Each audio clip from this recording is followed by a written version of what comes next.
"రాము భాయ్ visa ఎట్లా clear జేసినావు? ఏం సంగతి ఏందని" చెప్పి మా వాళ్ళకి జర జెప్తే వాళ్ళకి కొంచెం యూజ్‌ఫుల్ ఉంటది. ఫ్రమ్ స్టార్టింగ్ నుంచి ఎండింగ్ దాకా వీసా అప్రూవ్ అయ్యేదాకా ఏమేం క్వెషన్‌లు అడిగిర్రు ఏందని చెప్పి జర అన్నీ జెప్పేసేయి మా వాళ్ళకి. సో, నా వీసా ఇంటర్వ్యూ వచ్చేసి హైదరాబాద్‌లో అయితే జరిగిందనమాట వంశీ. నాది గూడా. అండ్ వెళ్ళగానే లైక్ మనం గ్రీట్ జేయాలి. అండ్ వాళ్ళు మనల్ని గ్రీట్ జేస్తారు. అండ్ హ్మ్. డాక్యుమెంట్స్ పాస్ చేసిన తర్వాత మన ఐ-20 చూసి, లేకపోతే మన డీఎస్-160 చెక్ చేసి, వాళ్ళు మనల్ని క్వెషన్స్ అడగడం స్టార్ట్ జేస్తారు. హ్మ్. ఫస్ట్ ఏ క్వెషన్ అంటే, మనం కన్సల్టెన్సీస్‌లో కొంతమంది ఎట్లా అంటే లైక్ ఇక్కడి నుంచే స్టార్ట్ జేస్తారు. ఇదే స్టార్టింగ్ క్వెషన్ అని అనుకుంటారు చాలామంది. హ్మ్. అట్లా గాదు. హ్మ్. ఏ క్వెషన్ పడితే ఆ క్వెషన్ అడుగుతారు. ఫస్ట్ నన్ను అడిగిన క్వెషన్ లైక్ నీకు ఫైనాన్షియల్‌గా ఎవరు సపోర్ట్ జేస్తున్నారు? లైక్ హ్మ్. నేను మా నాన్న నాకు సపోర్ట్ జేస్తున్నాడు. అండ్ సేవింగ్స్ ఎంత లైక్ మనకు లోన్ ఉంటే లోన్ గురించి.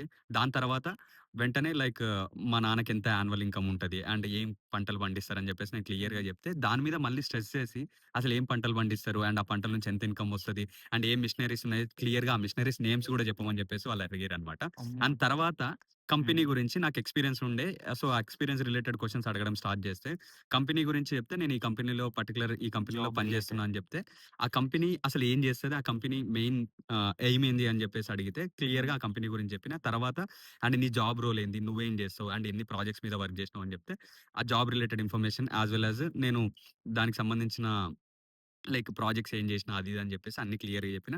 అండ్ తర్వాత యూనివర్సిటీ ఎందుకు ఈ యూనివర్సిటీ సెలెక్ట్ జేసుకున్నావు అని అడిగితే లైక్ ఇట్లా ఈ యూనివర్సిటీలో నాకు ఈ ప్రొఫెసర్ పరిచయం అయ్యిండే. అండ్ ఈ ప్రొఫెసర్ కింద నేను లైక్ రిసర్చ్ జేయాలనుకుంటున్నా.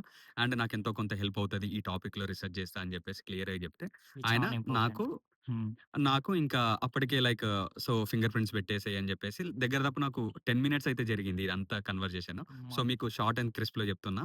సో, హ్మ్. ఫింగర్ ప్రింట్స్ పెట్టేసి ఇంకా వీసా అప్రూవల్ అయిపోయింది. వచ్చేసినా అనమాట ఇక్కడి దాకా. ఇప్పుడు ఇక్కడున్నా. సూపర్. సూపర్. సో, మొత్తం మీదైతే ఆల్‌మోస్ట్ అందరి 2, 3 మినిట్సే జరుగుతది. 10 మినిట్స్ అంటే చానా సేపే జరిగింది. హ్మ్. ప్రాజెక్ట్స్ ఉన్నోళ్ళకి ప్రాజెక్ట్స్ రిలేటెడ్ ఇన్ఫర్మేషన్ అడుగుతారు. లేదంటే మనము నేను ఒకవేళ ఫస్ట్ టైమ్ ఎక్స్‌పీరియన్స్ వింటున్నా. ఉంటే ఏది ఇట్లా మీ ఎక్స్‌పీరియన్స్ ఫాదర్ రిలేటెడ్ ఏమేం పండిస్తారు, ఆ! మిషనరీ ఏంటి అని యాక్చువల్‌గా చెప్పడం నేనే అనేది. షాక్ అయినా. ఎందుకంటే మిషనరీస్ నేమ్ చెప్పగానే మిషనరీస్ రిలేటెడ్ ఇన్ఫర్మేషన్ అడగడం స్టార్ట్ చేసిండాయన. సో, నేనే షాక్ అయినా. ఎందుకింత పర్టిక్యులర్‌గా చేస్తున్నాడంటే టైప్ చేసుకుంటున్నాడన్నమాట. ఏం మిషనరీస్ అని చెప్పేసి క్లియర్‌గా టైప్ చేసుకుంటుండు నేను చెప్పే ప్రతి వర్డ్‌ని. So, okay. అది ఓకే. నా వీసా జర్నీ అయితే. So, thank you. నెక్స్ట్ వచ్చే థాంక్ యూ. వీడియోస్‌లో వంశీ ఇంకా నెక్స్ట్ ఇన్ఫర్మేషన్ అయితే షేర్ చేస్తాడు. ఫాలో అవుతుండండి. Thank you. Thank you so much bro. Yeah! Right thank friends. You.